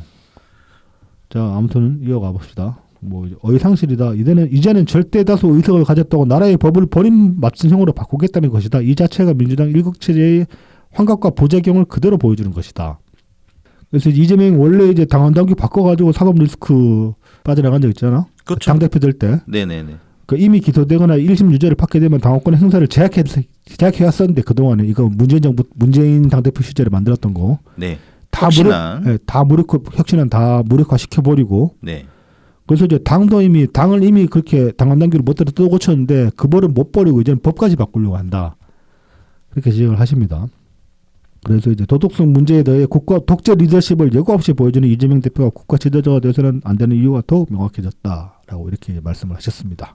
뭐 더 이상 보태고 뺄 말이 없는 말씀입니다. 진짜 뻔뻔하죠. 예. 어떻게 법을 이명박도 이렇게는 안 했다. 그렇습니다. 이명박을 아득힌든가 했다 이미.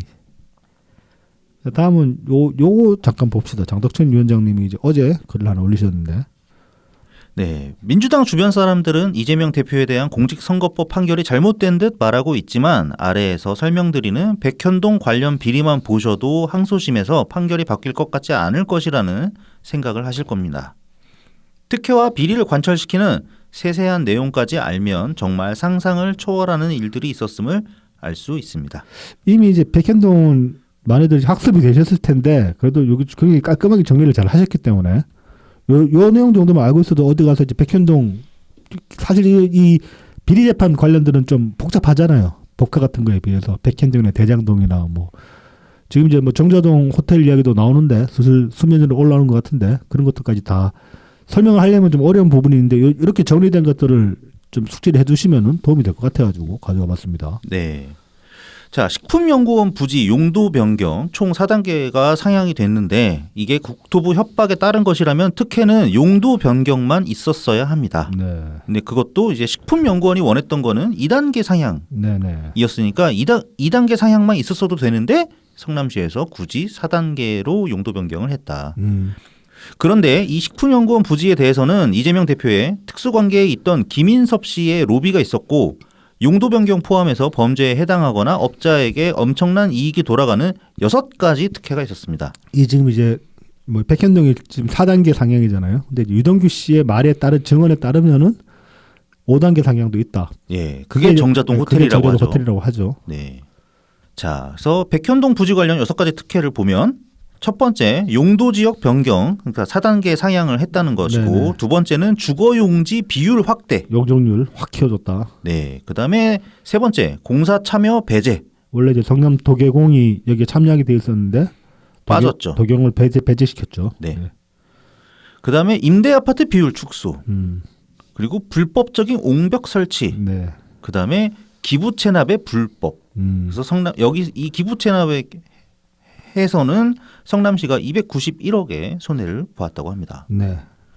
그래서 이 6가지의 특혜는 판결에서 확인되거나 감사원 감사 결과 확인된 것입니다. 사실이라는 겁니다. 이거는 네. 의혹이 아니고.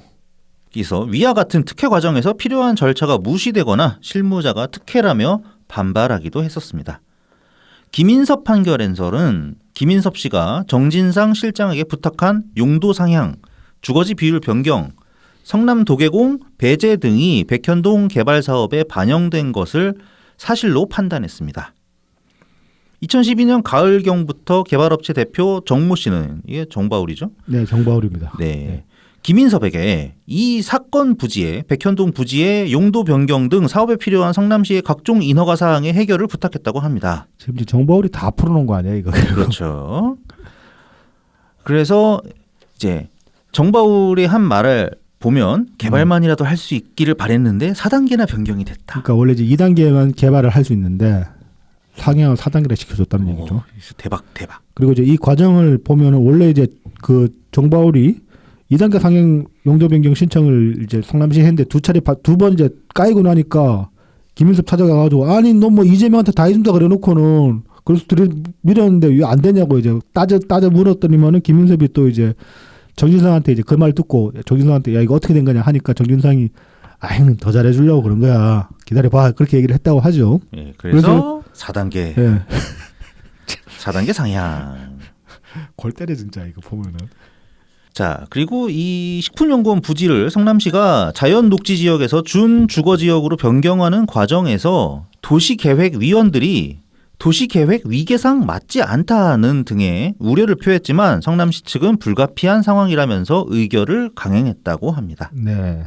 그다음에 수도권 국토의 용도를 변경할 때는 반드시 국토부 수도권정비위원회 심의를 거쳐야 하는데 성남시는 백현동 개발 과정에서 이를 생략했다고 합니다. 네. 야, 대단하지 않습니까? 대단하죠. 와, 국토부에서 이거 심의를 해야 되는데 성남시가 그거를 제꼈어. 국토부한테 협박받았는데 또 시민은 체계요. 이거 어떻게?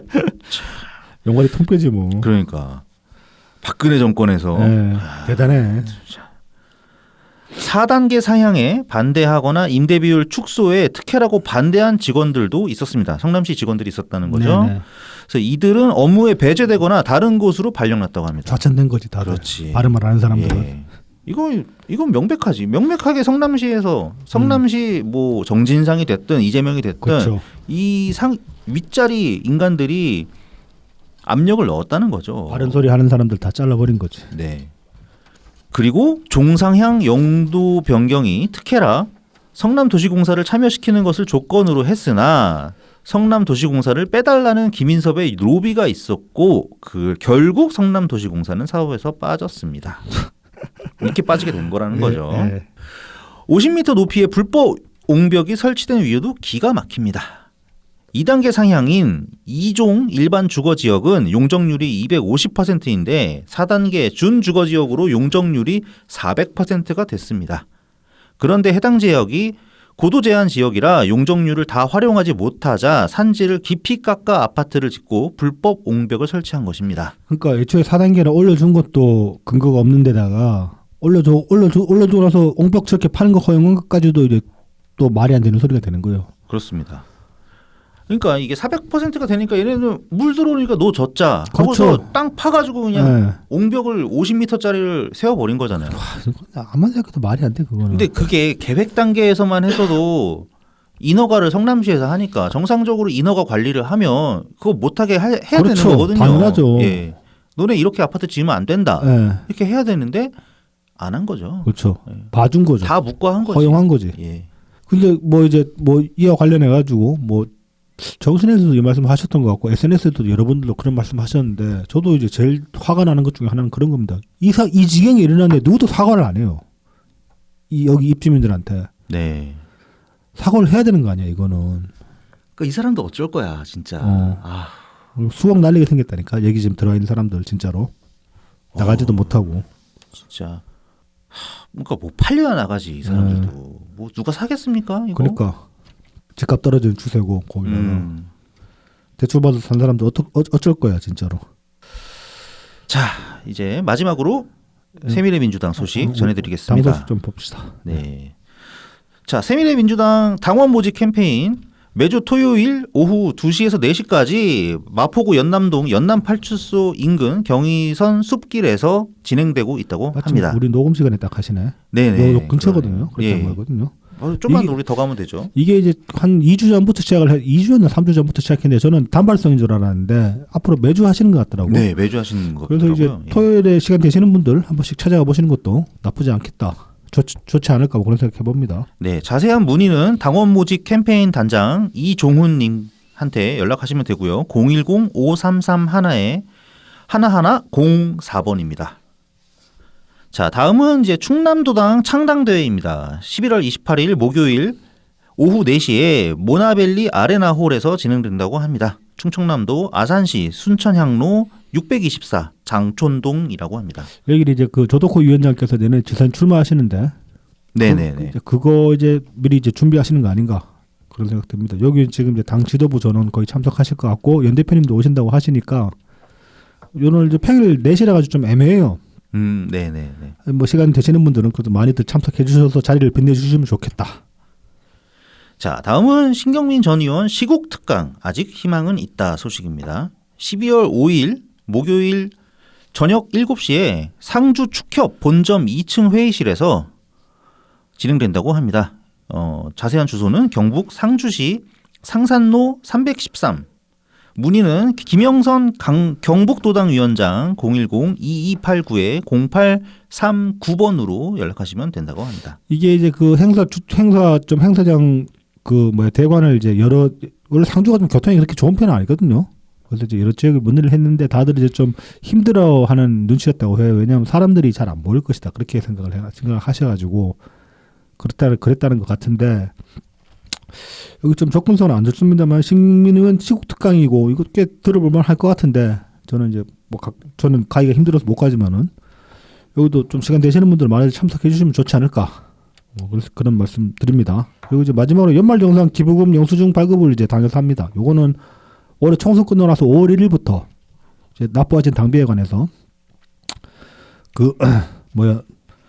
지금 이제 당에 문의를 하시면 이제 그 연말 정산용 영수증을 지급을 해주시는데 이와 관련해 가지고 문의는 일단 그 중앙당 후원에 010-4182-2657 요 번호로 문의를 하시면 되고 요거 이제 그 구글 폼 올라와 있거든요. 요거 링크랑 혹은 이제 QR 코드 찍어가지고 바로 넘어갈 수 있는 QR 코드도 있는데 요것들은 이따가 이제 그 저희 유튜브 커뮤니티 게시판에 그리고 팟빵 게시판에도 올리도록 하겠습니다. 그래서 네. 연말정산 받으실 때 참고를 하시기 바랍니다. 아 이거 맨날 귀찮아 다니는데 이번에는 해야겠다. 네. 나도 해야겠다. 예, 그래서 오늘 전해드릴 소식 다 전해드렸습니다. 네. 네, 그래서 자 이제 요 업로드 되는 시점에는 뭐 아침에 요거 저희 방송 들으시고 뭐 오후에 좀 있으면 이제 뭐 한 오후 한 2-3시 되면 나오겠지. 이제 유진교사 얼마나 나오나 봅시다. 실력은 나올 텐데. 네, 1년 반 예상하셨죠. 반가이. 네. 검찰 구형의 근데 반가이 안 할 것 같아. 상급법 보면은. 그럴라나. 나 그럼 3년으로 갈래 그냥 3년. 오, 네. 3년으로. 네. 3년이면은 집유가 같이 나오기 좀 어렵죠. 집이 안 나오겠지 3년이면은. 그 왠지 그 법원 움직임이 좀 이상한 거 있잖아. 그 출입 통제 지금 하고 있는 거 보면. 시그널 나왔죠. 네. 시그널이 나오긴 했어요 보면. 근데 시그널이 좀 강력합니다. 네. 지난번보다 더. 네.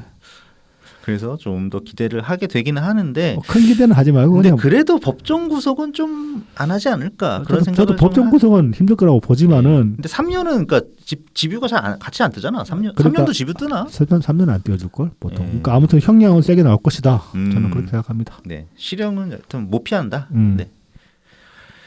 예. 한번 기대해 보죠. 자 이제 네. 월요병 없는 월요일을 맞아봅시다. 네. 월요일 결과를 들고 다음 주에 다시 찾아뵙겠습니다. 네, 감사합니다. 감사합니다.